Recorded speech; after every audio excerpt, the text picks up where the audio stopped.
So, welcome to another lecture. In this lecture, again, we'll be solving one of the questions which has come in the past papers from JEE. This is a bit involved problem. I think this problem might take about half an hour or so. So, you'll have to be a bit patient because I try to explain from the basics. So, there might be some repetition also. I request your patience. This lecture would be about half an hour long. The critical thing that you need to understand is that once we have done the physics part, there'll be two equations which will be formed. Now, those equations, once you reach that part of the lecture, you'll understand that those two equations are a bit difficult to solve. So, I've taken a shortcut. If you see the lecture, you'll understand the shortcut. Uh, and that shortcut is taken purely, on the mathematics part of the equation. It's not to do with physics, it's basically pure mathematics.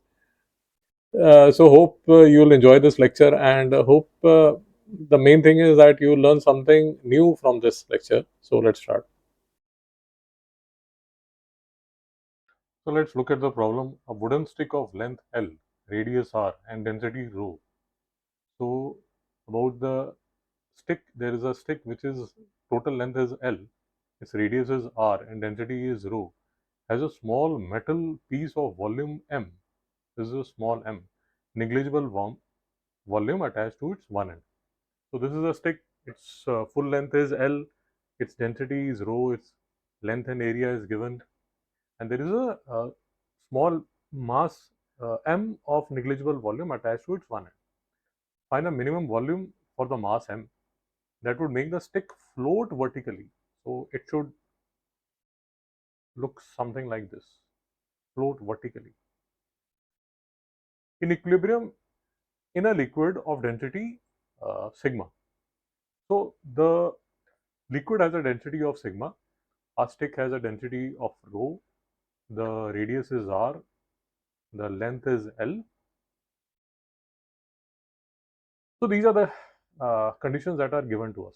Now, before we start attempting the question, there are few basic things that we need to understand. Of course, the first thing is that we'll start the question with an assumption that the stick is at an angle theta with the surface of the liquid. So this is our starting point. Now, about the geometry, there are few things that we need to understand, and about the question also, there are few things that we need to understand.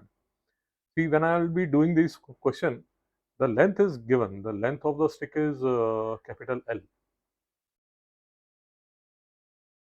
The first thing that we need to understand is that the mass of the stick would be at the center of mass of the stick.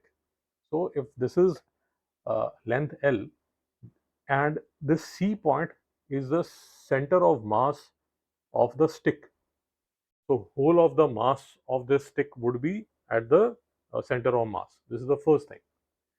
But then there is a second interesting thing that is used in all these kind of questions. There are two or three such questions that I'll be doing next. The second thing that you need to understand is that whole of the portion of the stick is not inside water. If you look at the question, whole of the portion is not inside the liquid. So what I have assumed is that this portion which is inside the liquid, the length of this portion is small l. Now, why this thing is important is because the portion of the length which is inside water, buoyant force would be acting at the center of this portion only. So I'll repeat, whole length is L. The portion of water which is inside water, its length is small l. The portion which is inside water, half of that is L by 2. So at this point B, which in this diagram where I have mentioned as B, B would be the point where the buoyant force of the liquid would be acting, and that buoyant force would be in the upward direction. So weight of the stick would be at the center of the stick, the center of mass. The weight would be in the downward direction, the buoyant force would be at the center of the length of the stick which is inside the liquid, and the buoyant force would be in the upward direction. So this is something that you need to understand well, because in the next question that I'll be doing after this lecture, again this funda would be used. So this is a very important thing that you need to understand about these questions. Okay, because there is a mass m, we understand that the uh, weight of the, see, this mass m has a negligible volume, so the weight would be in the downward direction. So the forces that we have in this setup is, at the center of mass there is a the weight of the stick. At the end of the stick, this part, this point which is inside water, there is a weight which is in the downward direction. Then the buoyant force is at the center of the portion of the stick which is inside water. So, before we start the question, we should be very clear about these three forces and the points at which these forces are there. And the good news is that these are the only three forces. So, at least that part we are comfortable with. And then we'll come to the basic geometry of the situation. The situation is that if this angle is theta, the stick is making an angle of theta with the surface of the fluid. Then this portion is theta. This angle is also theta. This line is parallel to the surface of the liquid. Okay, that is sorted. Uh, Now again, we'll be working with two triangles. Let me show you the triangles first. One would be the big triangle, this triangle, this big triangle.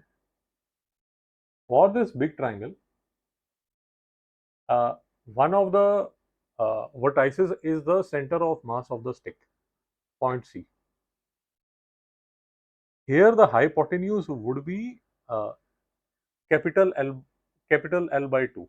Why capital L by 2? Because this is at the one of the vertices is the center of mass of the stick. So this hypotenuse would be L by 2. This would be theta. I will be calculating this base. Why would I be calculating that base? You will understand that once we start the actual question. Then there will be a small triangle. This would be the small triangle. This, in this triangle, the vertex, one of the vertex would be the center of the portion of the stick which is inside water.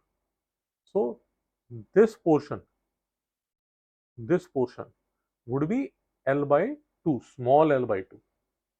This would be theta and this would be the base. So now before we start the question, I want to make sure that you understand the geometry of the problem. Otherwise, you'll get lost. So please spend some time to understand the geometry. Uh, it's a beautiful question. You learn a lot when you are doing this question. But you know, spend some time to understand the geometry first. Then then the question is more or less simple. So in the given figure, this would be one of the triangle. I'll explain this again. This would be the big triangle. This is the center of mass. So in this AC, I'll write it here. AC would be equal to L by 2. L is the total length of the stick. But in this triangle, if you look at this triangle, here AB is small l by 2. What is small l? Small l is the portion of the stick which is inside the liquid, which is inside the liquid. So this is small l. And this whole of this is capital L. So I've repeated this I think 3 to 4 times. So I'm sure you'll be able to understand. Still you are not able to understand, please rewind the video and look at the geometry again. But I hope you'll be able to understand. Another thing that I'll mention here is this angle is theta. So this angle is theta, and I will be required to calculate these two bases. You'll understand why. So now that the geometry is clear, now let us start doing the question, and now you'll find the question easy. There is another thing that uh, about these two equations, that would be something that you'll have to take care. We'll come to that part. So let's start the question. Now the first thing, because I have to calculate the buoyant force, so first I'll see the total, the mass of the stick can be written as uh, pi r square L. Why I have taken L? Why I have taken a capital R? Because I have been given the radius of the stick to be capital R. So this is my area. I multiply that by the total length of the stick. So this is my volume, and I multiply that by the density of the stick. So this is the mass of the stick. So I have calculated the mass of the stick, that is capital M. I am denoting it by capital M. So capital M is pi r square L rho. Okay, this part is done. This mass uh, uh, would be positioned at the center of mass of the whole stick.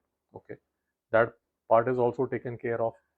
Now, what is the weight of the displaced liquid? The weight of the displaced liquid, as we have discussed in previous lectures also, the weight of the displaced liquid is equal to the buoyant force. Why do we want to calculate the weight of the displaced liquid? Because this would be helping us to calculate the buoyant force. The weight of the displaced liquid depends upon only on the portion of the liquid, portion of the fluid, this portion of the fluid which is inside water, and that is what I have been repeating again and again in this lecture. I don't want you to miss that. So mass of the displaced liquid into G, so pi r square into L. See, this is the small l portion which is inside, this small l mentioned here, into G into the sigma. So this is the portion of the, this is the weight of the displaced liquid, because that displaced liquid will give us the buoyant force. So center of mass. Now this buoyant force would be calculated at the uh, middle of the portion of the stick which is inside water. So that is L by 2. That is what I have written here, L by 2. So one thing I have also mentioned is that the capital M is the mass of the whole stick, and small m is the portion. Small m is the uh, weight of the this small particle. This is the third force that we are talking about. Now, first, what I have done is I have calculated the force equilibrium. So, the forces which are in the downward direction and the forces which are in the upward direction. So, in the upward direction, what are the forces that we have?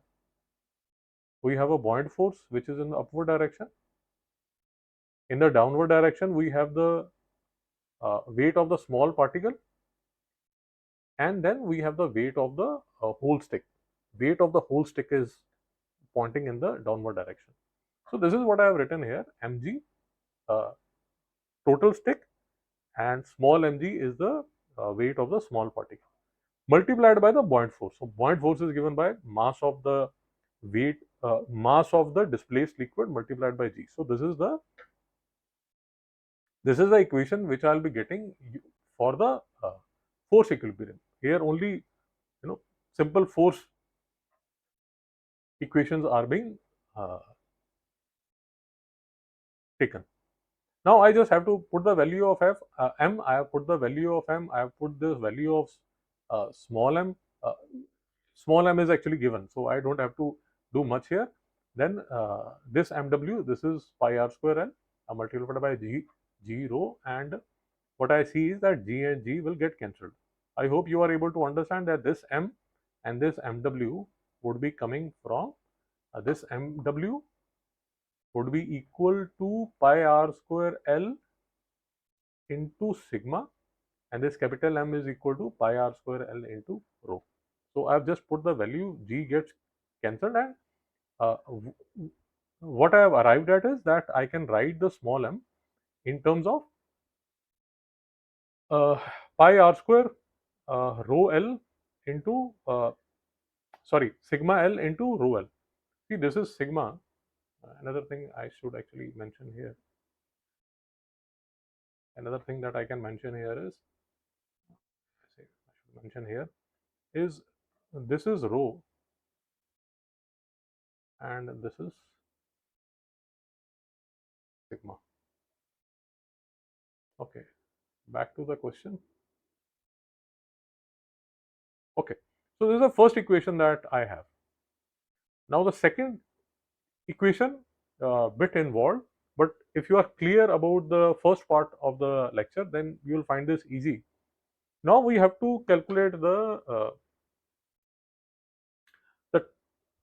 the torque balance, and because the condition that we want is that the stick should be vertically be floating in the liquid, so the torque balance should be zero, because otherwise if there is not a the torque balance is not zero, then you'll have a movement like this, but what you want is that it should be like this. Now in this condition, when it is vertically standing in the liquid, the torque would be zero. Now let's start calculating the torque. Now what I'll be doing is I'll be taking the torque around the center of mass. This is what you need to remember. You need to understand is that I'll be taking the torque balance. I'll be taking the torque balance at this point. Now when I take the torque balance around this point, again we'll understand it here before we start the the mathematical part. Because we are taking the torque balance around C, so the torque of this weight would be zero, so this is gone. We just have to calculate uh, the torque balance which is in the clockwise direction due to this force, and in the anti-clockwise direction due to this force, the small mass. So we just have to balance these two torques and our job is done. So now we have to calculate the torque of these two remaining forces. So one is our buoyant force, which is at calculating, which we are calculating at point B in the upward direction. For this, we have to calculate this distance BQ. Then there's a second force which is in the downward direction. For that, we have to calculate this distance XZ. Now look carefully at this point. Point C is the center of mass of the full stick. Point B is half of the portion of the stick part which is inside water. So, and point X is the point where the small mass, which is small mass m, which has no volume, that is acting in the downward direction. Now look at these points, point C, B, X, Z, Q, C. These This triangle will be looking closely at this triangle CXZ and triangle CBQ, and these are the only two forces which are acting. Now I have copied this diagram here so that you understand the when I'm calculating the torque. Now for calculating the torque for buoyant force, I will be multiplying this force by this distance BQ, and for calculating the torque due to the small mass m, the particle with the minimum negligible volume, for that I'll be calculating the uh, for calculating the torque, I'll be multiplying this force by this distance, by this distance. Now now again we'll study the geometry for a while and then we'll calculate the forces. So I'd consider triangle BCQ. So this triangle BCQ, this is a right angle, this is a right angle. Now BC, from this point to this point, the whole of the distance is capital L by 2. This distance xb is small l by 2. So this distance BC would be equal to capital L by 2 minus small l by 2, and therefore cos theta would be equal to this base BQ. This is angle theta. I'll rub this for a while because it is confusing the issues. So remember that this angle is theta, and this is Q. So my cos theta is equal to base. Base is BQ upon hypotenuse BC. My BC is this. Now, so which implies that my BQ would be equal to BC into cos theta. I'll put the value of BC as L by 2 minus L by 2 multiplied by cos theta. So my BQ, this BQ would be equal to B, BQ would be equal to L by 2 minus L by 2, L by 2 minus L by 2 multiplied by cos theta. So this distance I'll be multiplying by the point force, and this is what is written. This is what is written here. So if you see this distance, this is a distance. This distance is this BQ distance multiplied by the buoyant force. So this is the buoyant force.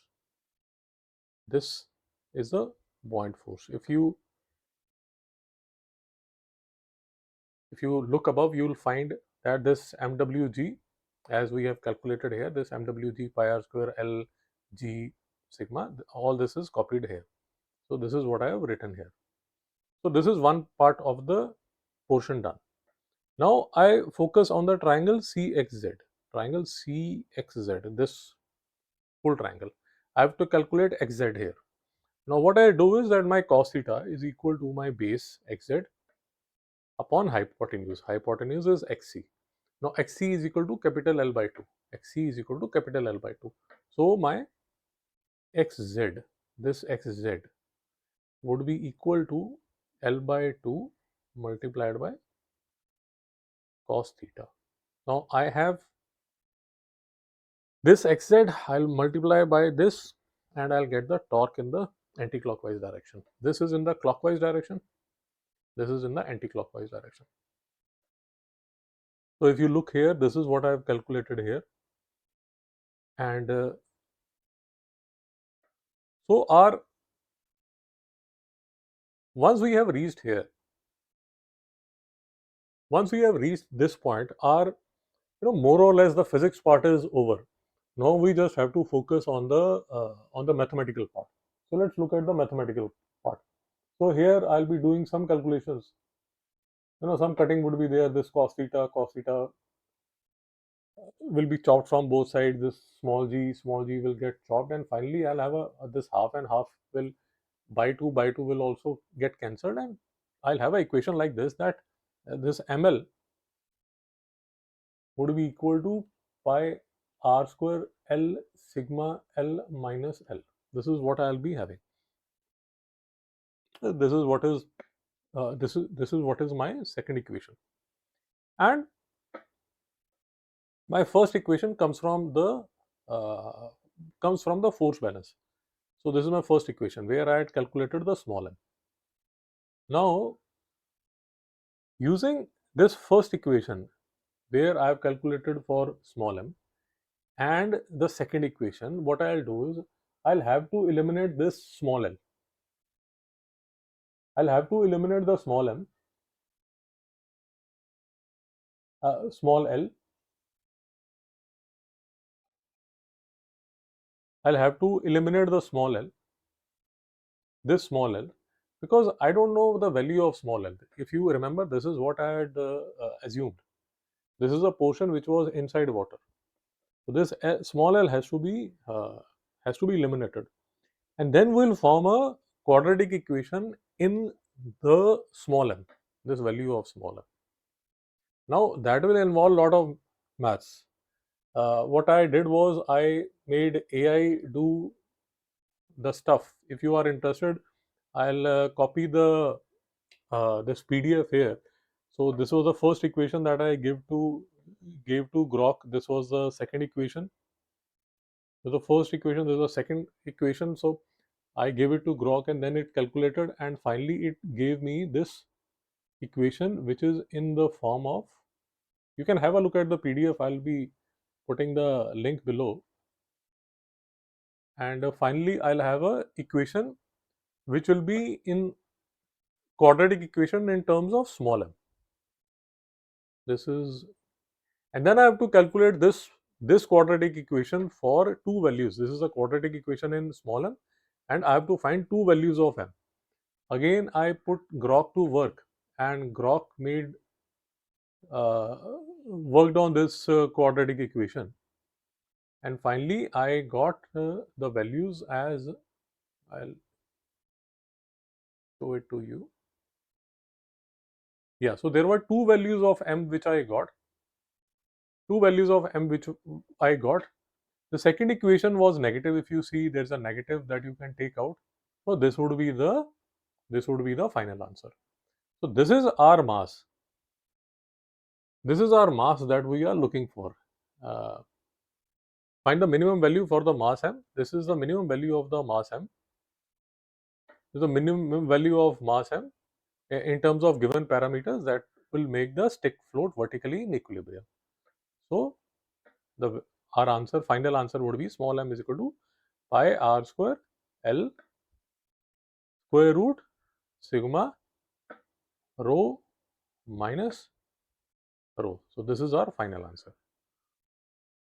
So I hope you enjoyed this solving this numerical, and hope to see you again, and best of luck for your exams and your studies.